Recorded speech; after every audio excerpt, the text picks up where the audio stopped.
Neste episódio, vamos falar sobre nanotecnologia e a sociedade 5.0. E o convidado de hoje é o Leandro Berti.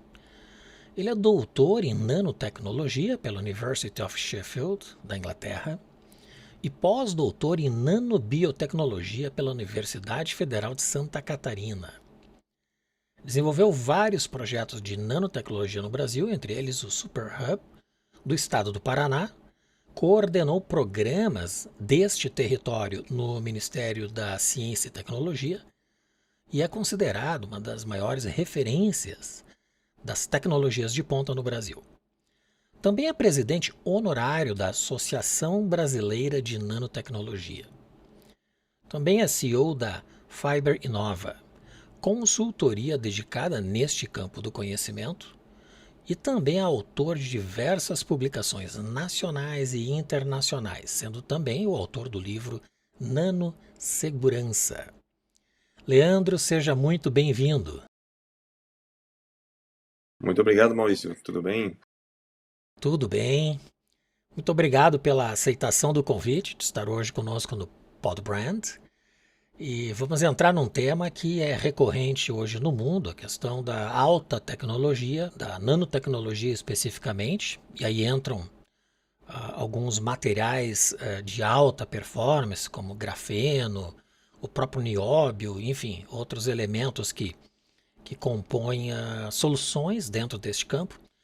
E o mais relevante de tudo, a sociedade 5.0, que eu considero ela uma consequência, um efeito das inovações que estão ocorrendo no mundo. Entrando no tema, a sociedade 5.0 é um conceito que se refere a uma sociedade que busca integrar tecnologias avançadas com inteligência artificial, internet das coisas, big data, robótica, com as necessidades e desejos dos humanos, para alcançar uma sociedade mais harmoniosa e sustentável. Então começo lhe perguntando, como você descreve o conceito de sociedade 5.0 e como ela se diferencia dos modelos de sociedade anteriores, como a sociedade industrial ou mesmo a sociedade da informação? Sim, claro. Bom, a sociedade 5.0 é a sociedade que vai surgir, né, desse movimento atual que é a indústria 4.0. Né? Então, muitas vezes ela é, vamos dizer assim, a indústria 4.0 é pensada só na digitalização, né? Mas não é só digitalização, é muito mais que a digitalização. A digitalização é um processo, né, do qual a gente vai conseguir fazer uma transformação digital para poder chegar na sociedade 5.0, que é a sociedade sociedade mais plena, uma sociedade da felicidade, da criação de valor, da geração de valor. Então ela é uma sociedade que busca aquilo que os gregos buscavam há muito tempo, né? Que a gente vai estar muito mais vivendo para si do que para o trabalho. Então, esse é o objetivo da sociedade 5.0. É facilitar essa vida de todo mundo, usando tecnologias, como você bem colocou, né? Mas que a gente tenha, aproveitar, que possa aproveitar, na realidade, né? Muito mais essa vida que nós temos, do que só dedicando ao trabalho. Né? Porque as máquinas vão fazer muito desse trabalho pesado, e a gente vai ficar muito mais com o trabalho de pensar. Né? E pensar e gerar valor, ou seja, gerar uma economia em que a pessoa consiga, né, vamos dizer assim, extrair o seu sustento, né, mas também seja feliz no que está fazendo, no seu trabalho. Então, muito mais aquela vocação, sabe? Não, eu tenho a vocação, né, de ser uma pessoa que trabalhe com, sei lá, escrevendo um livro, ou, né, eu sou uma pessoa que gosta de divulgar conteúdo. Então, assim, a gente já está vendo essa transformação de certa forma, né? Mas ainda é um caminho, né? É um negócio que aos poucos vai mudando, né? E vai beneficiar muito, isso é interessante também falar, envelhecimento acelerado que está acontecendo hoje no mundo, né? E a gente precisa, né, dar esse espaço, né, esse lugar também para as pessoas que estão envelhecendo, que também já contribuíram para essa sociedade. Então é isso que também faz a sociedade 5.0. Ela consegue, né, organizar isso, né, de uma forma bem mais estruturada do que é hoje. É interessante o fato da população estar se tornando predominantemente mais madura, mais velha, Uhum. e realmente tem toda a relação com esta sociedade 5.0 e inovação, porque os países que mais avançados estão em relação à idade da população, Japão, Singapura, razoável, não tanto, mas o Japão é um grande exemplo disso no mundo, a Coreia do Sul, são os países que mais têm investido nesta área, né, nesse campo da tecnologia a serviço de uma sociedade mais plena, vamos chamar assim. Uhum, com certeza. E é interessante, você comentou do Japão, quando estava no governo federal, a gente comparou ali o envelhecimento, a taxa de envelhecimento, né, do populacional brasileira com o Japão. O Brasil, no caso, é o Japão, o Brasil de 2030 é o Japão de 2060. Né? Essa é a mais ou menos, nossa diferença. Mas é interessante notar que em 2060, a pirâmide populacional do Japão ela tem uma tendência a ter metade da população de idosos, outra metade de jovens. E nessa metade de idosos, você vai ter lá um quarto de pessoas aposentadas, certo? E outro um quarto de pessoas com doença crônica, acamadas e tal, que é aquele pessoal mais assim, idoso que precisa de cuidado especial. Na metade de baixo, como tem os jovens, um quarto vai estar em idade produtiva, né? Vai estar provavelmente produzindo, desenvolvimento da economia e tal. A outra metade, a outra um quarto, né, na realidade, vão ser então crianças, bebês, pessoas que não produzem, certo? Dependentes. Dependentes. Então a gente vai ter uma população onde somente um quarto dessa população gera economia, né? Então nós vamos ter 2 quartos da população, 3 quartos da população dependente. Então como que fica a previdência privada ou a previdência do país nesse caso, né? Esse é um desafio. Eu acredito que esse seria um dos maiores desafios para nós, conseguir ter uma população ativa, trabalhando e mantendo toda a estrutura no país. Então, o Brasil em 2060 vai ser o Japão em 2030. Então, essa relação é importante entender, porque o Brasil também está envelhecendo rapidamente. Não é só o Japão. O mundo está envelhecendo rapidamente. E aí a gente precisa ter uma estrutura diferente de trabalho, uma estrutura diferente de educação, uma estrutura diferente de né, de várias coisas que a gente tem hoje para poder né, estar ao alcance desse desafio, né? Senão vai ser bem complicado. Recentemente, o Elon Musk foi perguntado em um podcast qual o maior desafio global que ele enxerga hoje na sociedade. O que ele levantou foi justamente o grande desafio populacional, né? Exatamente esse fator da população estar em declínio e se tornando mais velha. E isso é uma preocupação enorme mesmo. Sim, Envolve as estratégias de país, né? isso também é realmente um outro ponto que você colocou agora, essa questão, né, de, não sei, estamos em um período de guerra, de alguns conflitos, né, de pouco, às vezes, até mesmo entendimento global entre países, né? Então, nesse caso, entra um fator que a gente já tinha identificado lá no Plano Nacional de Tecnologias de Indústria 4.0 aqui no Brasil, quando a gente escreveu isso, lançou, que um desses pontos era a geopolítica. Né? Então, hoje um dos maiores parceiros comerciais do Brasil é a China. Né? Até quando? Né? Até quando a gente vai conseguir comprar matéria-prima barata? Até quando a gente vai continuar tendo acesso, sabe, a matéria-prima não só barata, mas também que ela venha rapidamente via navio, né? Então, toda essa logística global, ela pode ser interrompida, como aconteceu durante a pandemia, né? E bruscamente. Então, minha visão é que o Brasil, por exemplo, né, nosso país aqui, deveria se preocupar muito mais com isso, né? Ter essa ideia de internalizar alguns processos e produtos para a gente não ficar dependente do planeta. Eu sei que é difícil, eu entendo que existe aí uma dificuldade extra, já que a gente está um pouco atrasado em alguns pontos, né? Em outros pontos a gente está mais maduro, mas em outros pontos a gente está mais atrasado, mas isso faz parte da natureza, né? Mas eu entendo também que é o seguinte, a gente precisa ter estrategicamente algumas indústrias no país, né? Para poder suprir, né? Essa eventual, esse eventual corte ou uma eventual barreira, né? Então, esse risco, né, que chama até mesmo risco Brasil, compondo ele, né, você entra também na questão de tecnologias. O Brasil hoje, por exemplo, está muito aquém dos outros países em termos, por exemplo, de semicondutores. Né? Nós temos uma dependência, né, em semicondutores que é impressionante. Nós também temos uma grande dependência em questão da agricultura, no qual a gente não faz os insumos necessários, né, para poder produzir nossos próprios alimentos. Né? Então, o Brasil hoje alimenta o planeta, mas alimenta o planeta com insumos importados. E aí produz os alimentos aqui, mas a Os base defensivos disso, agrícolas, né, são importados. fertilizantes e muitas outras coisas na realidade, né, potássio, esses elementos químicos que a gente precisa para poder fazer a produção, eles são muito importantes, né, e o Brasil não os produz, né, então a gente tem uma dificuldade maior em relação a isso, né, e a gente paga preço importado para poder fazer, né.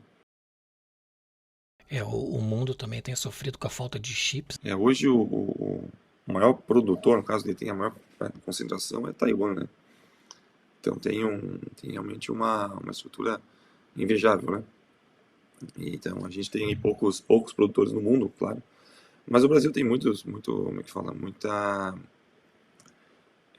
matéria-prima básica, né? Como a areia para fazer silício, que não faz, exporta, né? Quartzo para fora. Você tem nióbio, que você colocou, tem muitos outros materiais que a gente pouco explorou, né? Em termos vamos dizer assim, de de ter uma soberania, entendeu? Isso é uma coisa que a gente realmente dificulta, né, no Brasil. Procurando trazer alguns exemplos sobre a sociedade 5.0, quais são as principais tecnologias e inovações envolvidas na criação de uma sociedade 5.0? E ainda, a nanotecnologia tem qual relevância neste cenário? Bom, a nanotecnologia ela tem uma relevância que ela é até pouco enfatizada, né? Porque hoje o foco no mundo está em tecnologia da informação, né? Mas as pessoas esquecem, né? Ou a indústria às vezes acaba não dando essa importância, que a base dos semicondutores, a base de tudo que a gente tem hoje de tecnologia é nanotecnologia, né? Então, o processo para fazer um chip é um processo que usa nanotecnologia, porque você tem que desenhar linhas em nanoescala, de tamanho nano também, né, para criar os transistores, né, os bilhões de transistores dentro de um wafer, né, e depois um chip, claro. Você tem as telas de alta definição, câmeras de alta definição que você utiliza, são telas especiais que usam nanotecnologia, né, não é um algoritmo que faz a imagem ficar melhor, e sim um material. Né? Então, assim, hoje, se for pensar na questão também das soluções para, né, a própria sociedade 5.0, tudo vai ter na base, vai ter nanotecnologia, vai ter fotônica, sabe? Vai ter materiais avançados, e isso que vai dar a base para o resto todo. Então, a computação quântica tem isso, né? A computação quântica depende muito de nanotecnologia para poder fazer chips que trabalham abaixo, né, de milikelvins, né? Então, temperaturas muito baixas, né? Congelantes. Então, e você tem, claro, em cima disso, você constrói as aplicações. E quais são essas aplicações? Inteligência artificial, sistema operacional, né? Conectividade, né? A própria 5G, né? Agora, às vezes, também o 6G, que no caso, em vez de transmissão de informação, vai ser em terahertz ao invés de gigahertz, ou seja, muito, muito, muito mais rápido do que a gente imagina, né? E depende muito de a gente ter novos chips, novos materiais, né? E nanotecnologia para poder dar esse respaldo, essa base forte, né? Para você, no qual você consegue então colocar tecnologias em cima e rodar tecnologias muito mais rápido, né, ou executar muito mais rápido, tecnologias que hoje a gente tira como, tem como garantido, né, que um produto de maior sucesso da nanotecnologia é o smartphone, né, porque a gente conseguiu reduzir tanto os dispositivos e criar dispositivos tão rápidos, né, tão bons, que você conseguiu fazer um equipamento menorzinho, né, e isso foi graças à nanotecnologia. O mobile hoje ele tem uma capacidade de processamento de computadores que até pouco tempo atrás eram de primeira linha, vamos chamar assim, que Exatamente, cabe na exatamente. palma da mão. Exato, exato. Então, mas a gente ainda está no começo disso, sabe? Porque a gente vai ter materiais que, por exemplo, que já tem gente estudando isso, né? Que direcionam calor. Então, imagina você fazer uma tinta que você pinta a parede e você direciona o calor para um local que você quer, né? Isso seria uma revolução, certo? Então, a gente vai começar, a gente está fazendo isso já, né? Retirando energia, né? Que isso é importante para a cidade 5.0, que vai ser o que vai ser uma sociedade que vai ter muita coisa conectada, uma aproximação muito relevante e muito forte entre a realidade e o virtual, né? Não é essa ideia de metaverso que foi colocada aí, que já faliu, pelo jeito, né? Já, todo mundo já está tirando o pé do acelerador, mas vai ser uma coisa muito mais...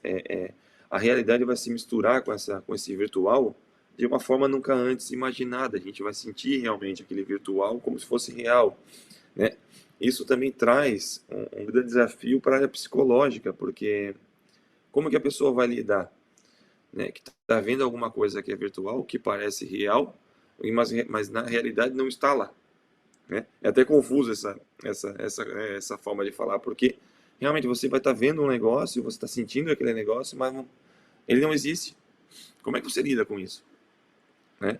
Então essa integração, essa integração, você vai tirar esse véu da realidade, vai rasgar isso e vai estar dentro de um contexto completamente diferente, né? Isso vai acontecer, né? Invariavelmente.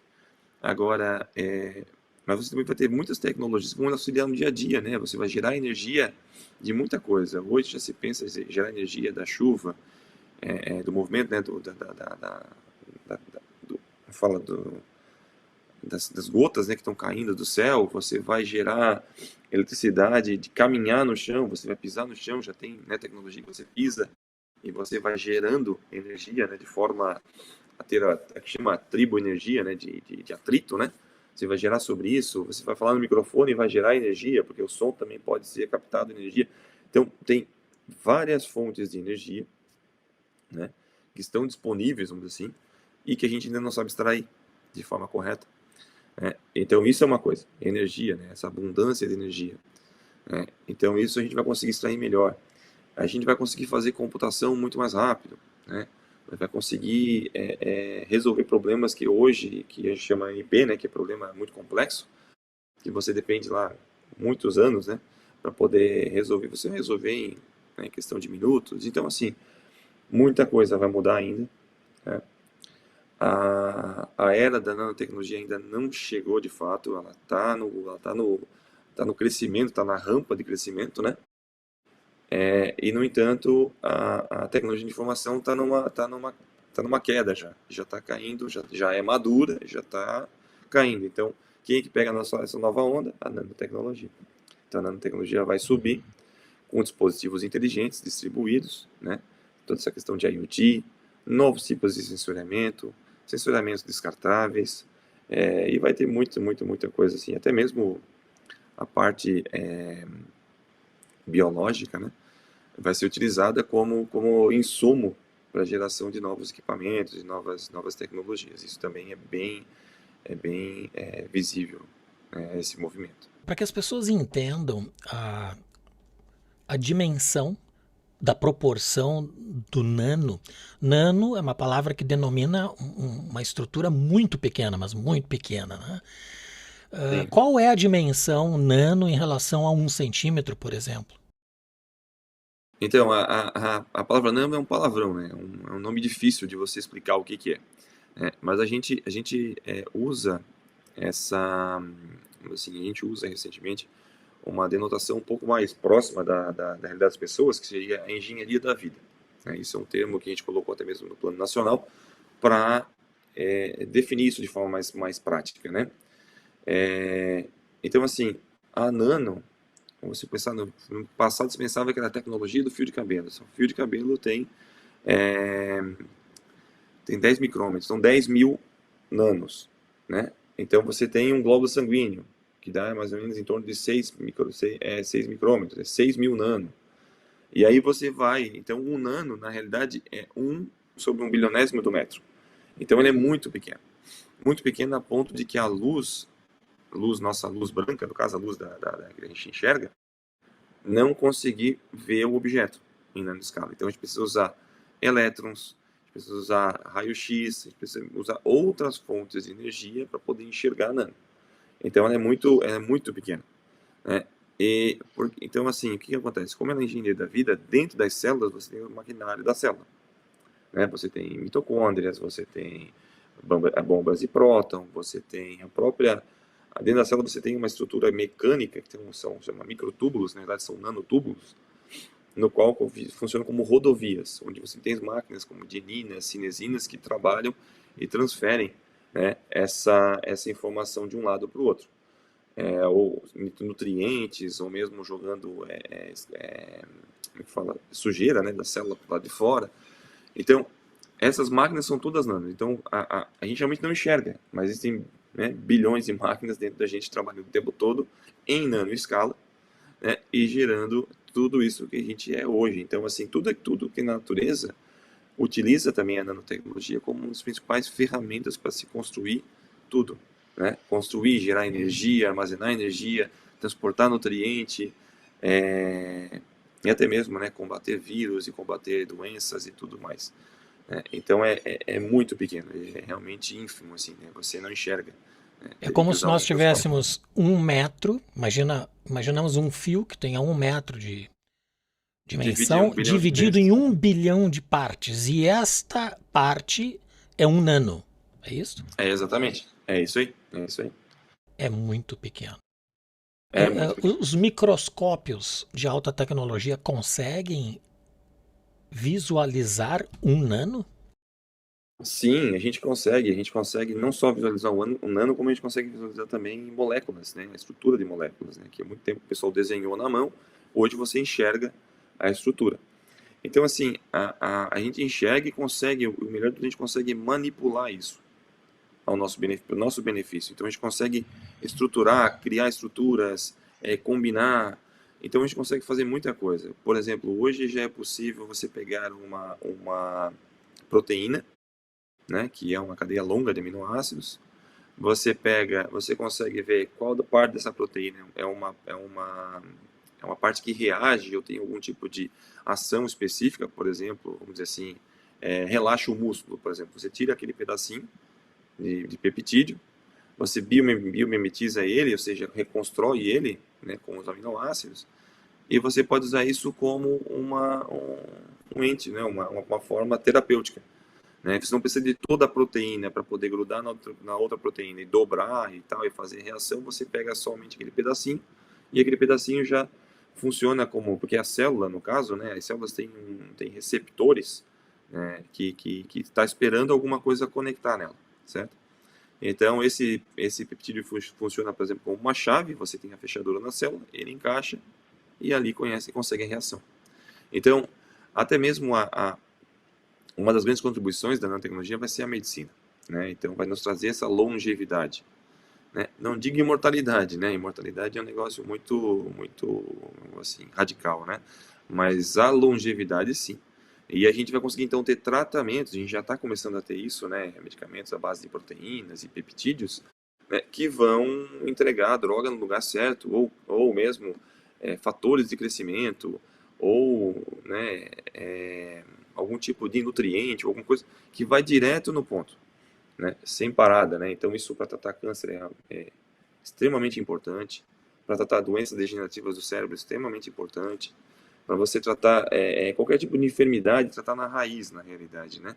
Então, abrindo parênteses aqui, né, a medicina vai ser completamente transformada do que é hoje em relação do que, né, no futuro, né? Porque a gente vai ter o quê? Uma visão dinâmica, do problema. Hoje a gente tem uma visão estática, a gente tira uma foto do problema e trata a foto, né? Então, se for pensar, não existe muita coerência nisso, mas é o que a gente tem hoje. Então, a gente enxerga um pedaço do problema, ele evolui, nesse problema que ele evolui, você dá um remédio que vai tratar durante um período aquela doença, né? Então, você tem essa relação. No futuro, você vai ter uma imagem dinâmica.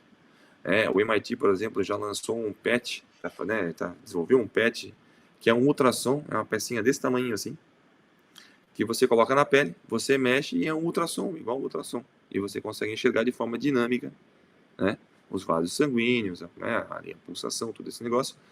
E então vai caminhar para isso. E aí você vai conseguir, olhando dinamicamente, você consegue falar, olha, a doença evoluiu. Então não é mais aquele remédio que a gente dá. Não, agora vai ser um remédio específico para a tua doença. E aí você vai poder construir esse remédio, seja ele, de repente, por impressão 3D, ou o medicamento vai vir pronto numa quantidade, como vai usar nano, né? Quando você, para nano também, menos é mais, então quando você reduz o tamanho da partícula, no caso, ou desse insumo, você tem uma potencialização dele.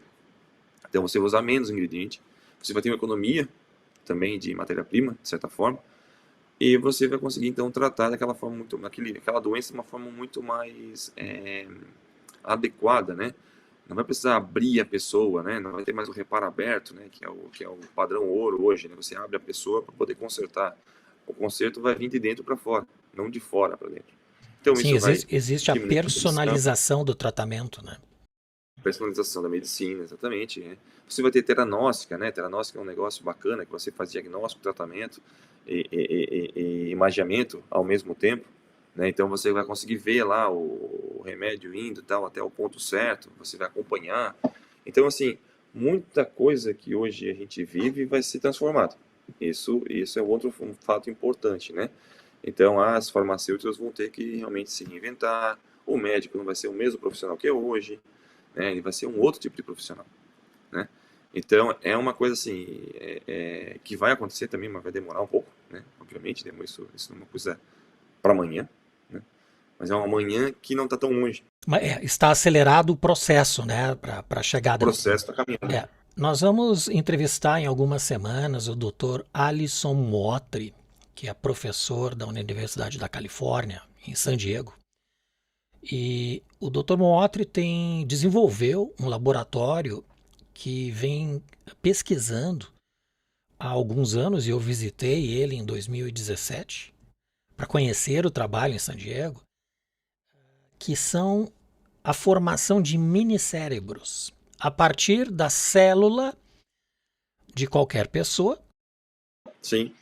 É estimulado a partir desses aminoácidos e, como tu falaste, né, esses elementos que potencializam a condução de uma célula a se tornar um determinado órgão do corpo, tudo de forma microscópica ou nano, né? E esses minicérebros, eles começaram a partir de 2 semanas se autodesenvolver. Ou seja, ele começou a ter crescimento autônomo, lógico que com a aplicação desses elementos, né, da biologia. E eu lembro de 2 testes que ele me comentou na época. Um deles foi um teste ocular, onde eles também estimularam a formação de uma célula do corpo, pode ser da pele, de qualquer elemento, porque a origem, a célula do nosso DNA, ela é a origem de todo o nosso organismo, então ele pode se tornar qualquer órgão, né? Então eles estimularam a formação de uma retina. Entre a retina e o cérebro tem o tálamo, me parece, que é o conector da imagem para a percepção desta imagem, e houve uma reação cerebral de carga elétrica deste minicérebro a partir dessa retina. Ou seja, este cérebro enxergou algo. Eles não sabem o que, mas teve uma reação à luz, na verdade, que foi a visualização. E o outro experimento foi com uma empresa também de alta tecnologia do Vale do Silício que criou um micro-robô, e eles conectaram esse micro-robô a este minicérebro. E este minicérebro, a partir das suas descargas elétricas do movimento cerebral deste minicérebro, acabou movimentando aleatoriamente esse microrobô. Eles não sabem como e o porquê deste movimento, mas houve um movimento porque eles conectaram esse microrobô nesse minicérebro. E eu vou entrevistar o Dr. Mottri. Ele recentemente palestrou no South by Southwest em Austin, no Texas, eu acho que foi há 2 semanas atrás, falando sobre experimento. É um desenvolvimento único no mundo. Então, em breve, eu acredito que em 2 ou 3 semanas teremos o Dr. Mottri aqui no Podbrand. Eu tive uma experiência, logo quando eu comecei minha carreira em nanotecnologia, quando eu fui para a Inglaterra, foi um simpósio Japão e Inglaterra. E os japoneses são muito, muito né, inteligentes para desenvolver coisas novas, né? Uma das palestras foi sobre realmente o cérebro humano. Ele tem uma capacidade absurda, né, de processamento, só que ele processa a informação de forma muito baixa. Então, em vez de ter lá gigabytes, vamos dizer assim, de transmissão de dados, né, ele trabalha com fibras, com bundles, né, de fibras, né, e você transfere lá, sei lá, 4 kbytes por segundo, coisa, eu não lembro agora certinho o valor, mas é bem baixo, sabe? Então ele trabalha só que de forma paralela. Então transfere informações de forma paralela numa taxa bem baixa. E os japoneses fizeram o seguinte experimento.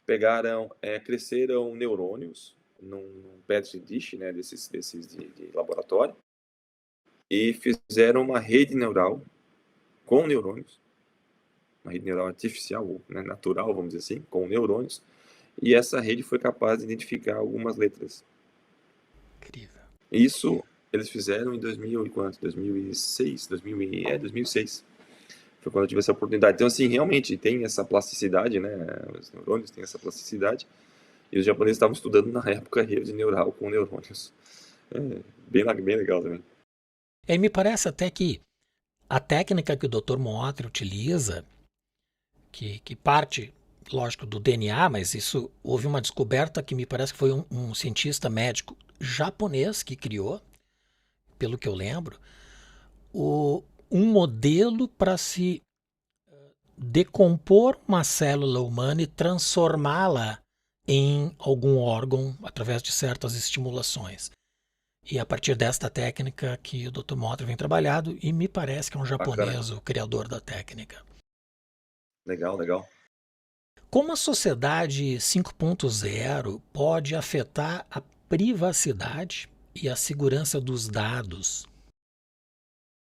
Então, isso ainda, para a gente, ainda é um tema complexo, né? Porque os dados estão trafegando pelo planeta, né? A gente ainda, depende ainda muito de uma estrutura melhor. O Brasil agora tem uma Agência Nacional de Proteção de Dados, né? E a gente ainda cai muito nessa questão do litígio, né? Desse lado jurídico mesmo, né? Dessa importância dos dados, né? Que hoje está tendo mais importância. Mas, assim, o que a Nano também vai ajudar nisso, e isso desse ponto vai ajudar, é aquela questão: a gente vai conseguir, a gente vai conseguir extrair mais dados, porque a gente vai ter sensores muito mais inteligentes ou muito mais apurados, né? Então você vai conseguir extrair dados muito mais fidedignos da realidade. Então isso é um ponto interessante, porque hoje, pela própria digitalização, a gente extrai coisas que até não são tão boas quanto deveriam, né? E para tomar decisão isso atrapalha um pouco. Então a gente vai conseguir extrair dados realmente mais fidedignos. E extraindo dados mais fidedignos, você também tem um problema ético, né? Porque você consegue extrair coisas melhores e mais próximas da realidade. Isso atrapalha mais as pessoas. Mas a gente vai ter, provavelmente a gente vai ter algumas tecnologias que são contramedidas a você não ter acesso aos seus dados, né? Vai ter uma segurança melhor, por exemplo, hoje, né, muita coisa digital de pagamento e coisa do tipo, né? Mas você vai ter um acesso muito mais restrito, né, baseado nas pessoas. Isso ainda está para se ver ainda que tipo né, de tecnologia que vai ser utilizada para isso.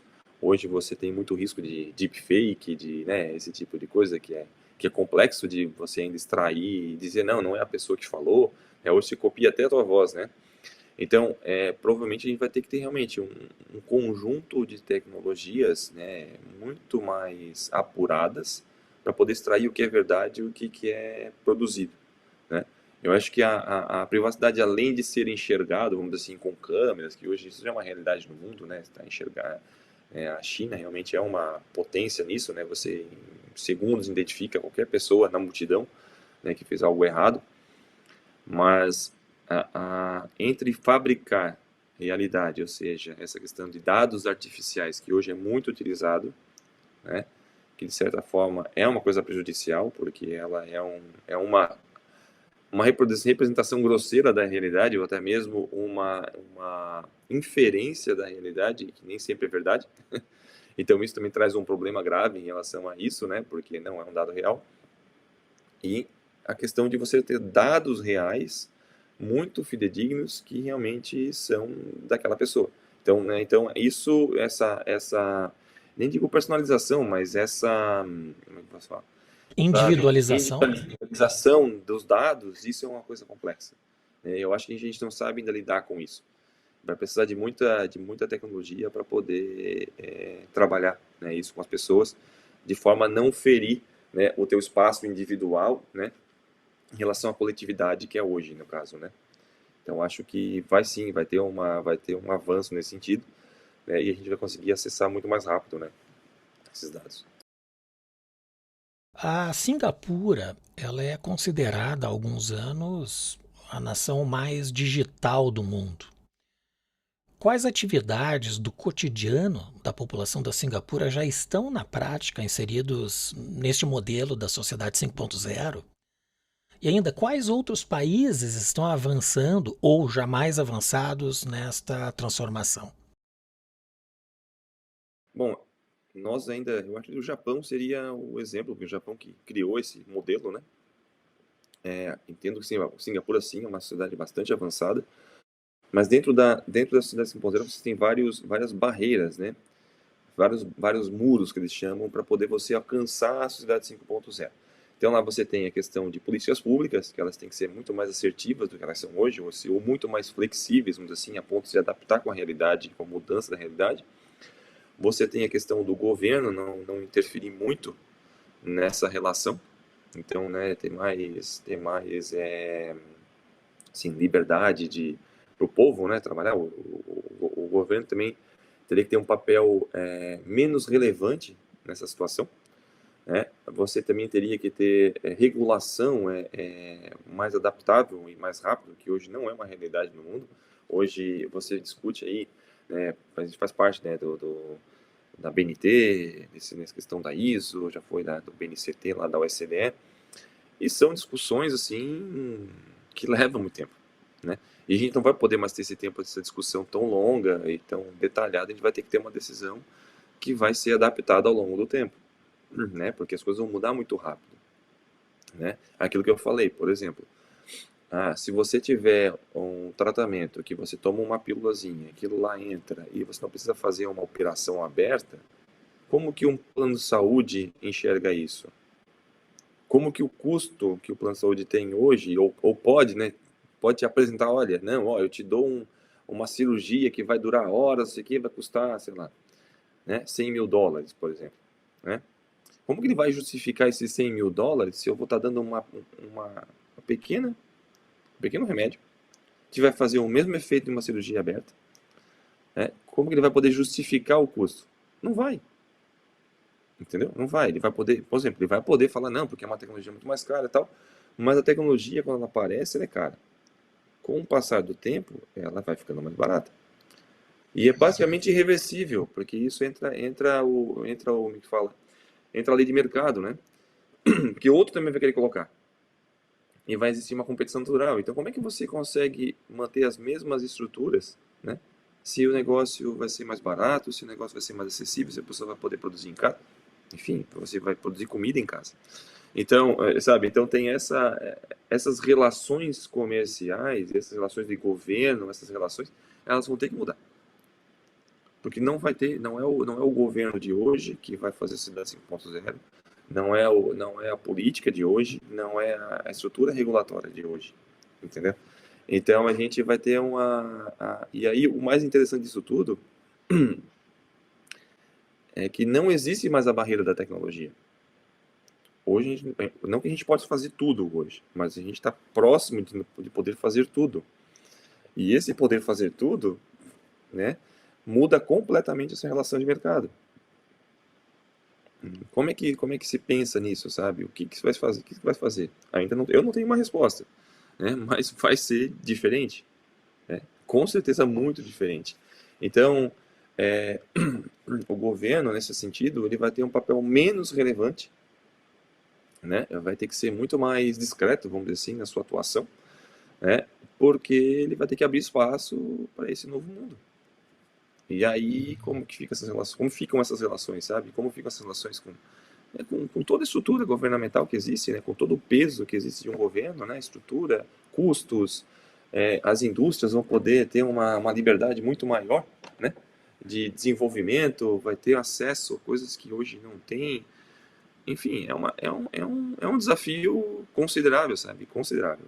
E É, esta também é a maravilha da economia de mercado, quando surge uma inovação e esta inovação oferece uma solução para a grande parte da sim, população, quer dizer, tem escala, concorrentes isso, surgem. E aí barateia a solução, né? Porque vão isso, competir pelo mesmo espaço. Então essa é a exato, maravilha exato, da economia de mercado, da liberdade econômica, exato. né, da competitividade e tudo mais. Exatamente, exatamente. Então, assim, a sociedade 5.0 vai ser uma sociedade que vai trazer essa felicidade de fato para o povo, para as pessoas, no caso, para o indivíduo, na realidade, essa é a verdade, né? Então, o indivíduo vai estar mais feliz trabalhando no que ele trabalha. Alguns trabalhos, obviamente, vão ser extintos, né? Assim como o cara que acendia a lamparina lá no começo do século, né? Para acender a luz da cidade, né? Hoje você aperta um botão, na verdade nem aperta mais um botão, hoje a fotocélula faz esse serviço. Então vai ser isso, esse é o caminho, não, a gente não tem, e nem de certa forma deveria combater isso, sabe? Deveria deixar essas coisas acontecerem, mas obviamente acontecer de forma correta, né? E pensar nesse bom futuro, que é a gente poder ter mais tempo para a própria família, ter mais tempo, né? Ter mais tempo para nós mesmos, né? E deixar que o robozinho lá faça né, produza lá o carro, que ele que faça, né? E a gente pense, né? E a gente consiga pensar, né?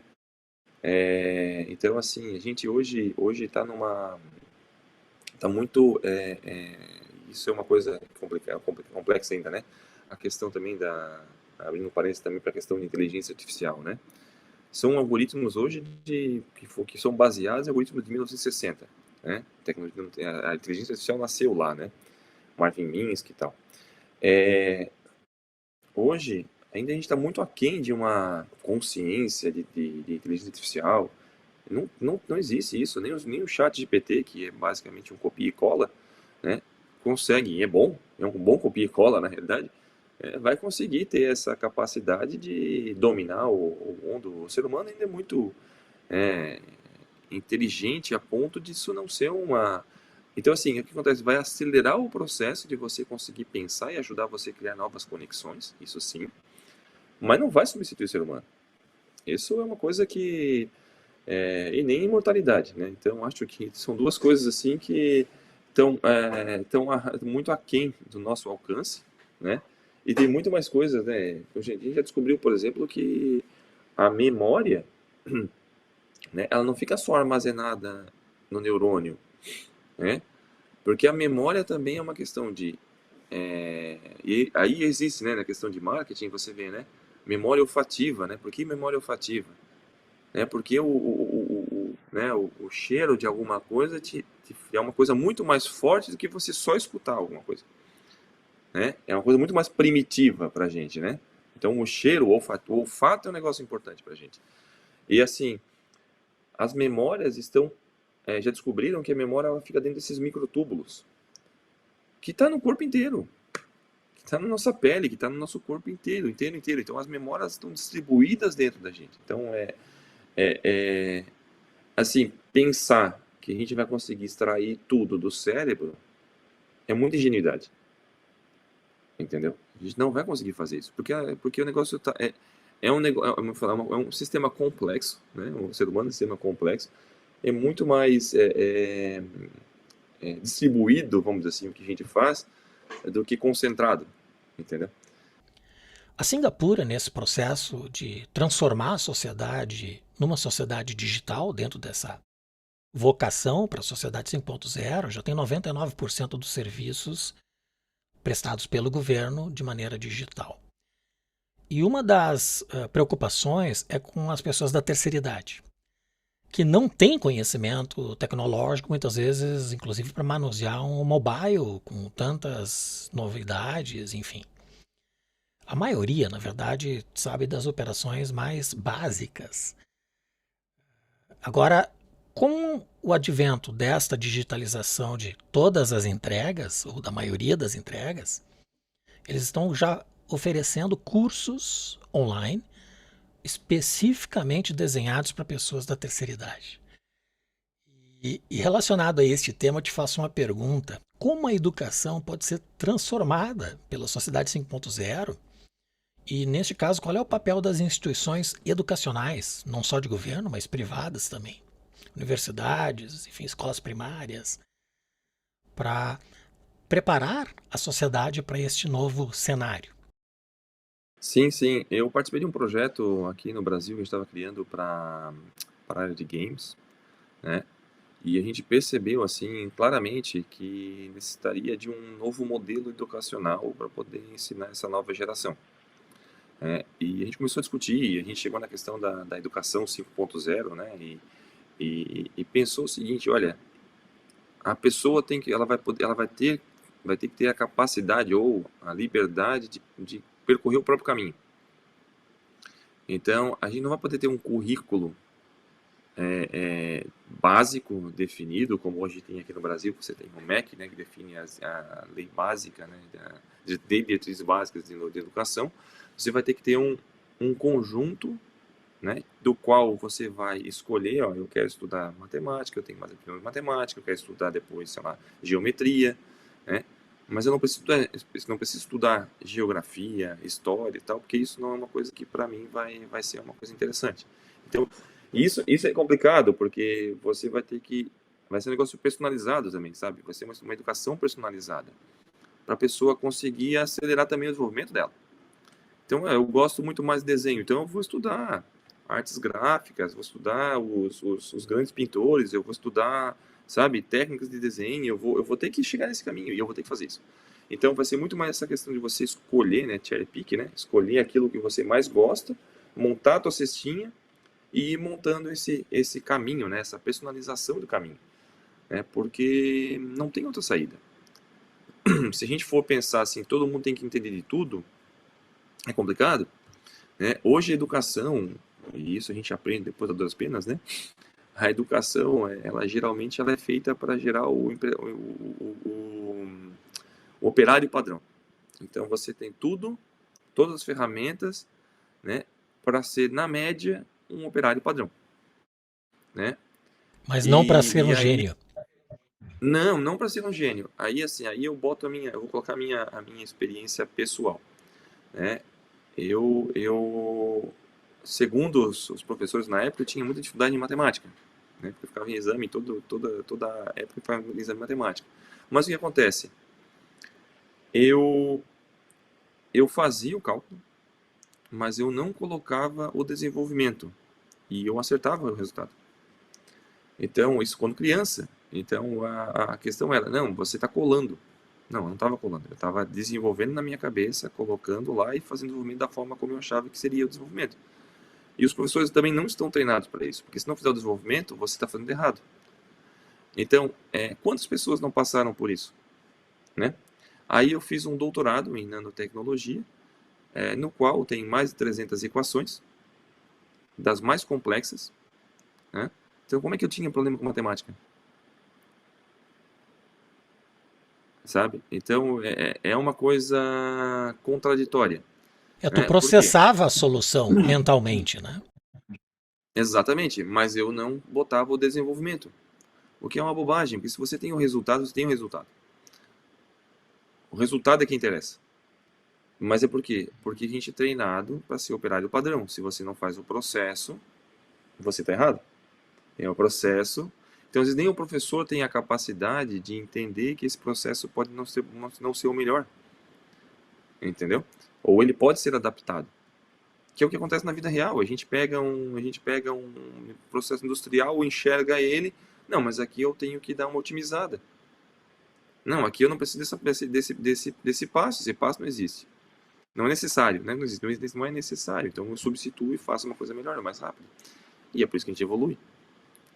Então, se for pensar nisso, como é que a gente vai evoluir com a educação se a gente começa, todo mundo aprendendo as mesmas coisas e os mesmos. Até entendo que as pessoas vão ser avaliadas, para ser avaliada tem que ter o mesmo, assim, o mesmo nível, né? Mas elas podem também ser avaliadas de forma diferente, pela aptidão que elas têm. A personalização do ensino, da mesma forma que a personalização da medicina, né? Da cura. Exato, exato, exato. E aí também vai entrar muito essa questão de ser distribuído, né?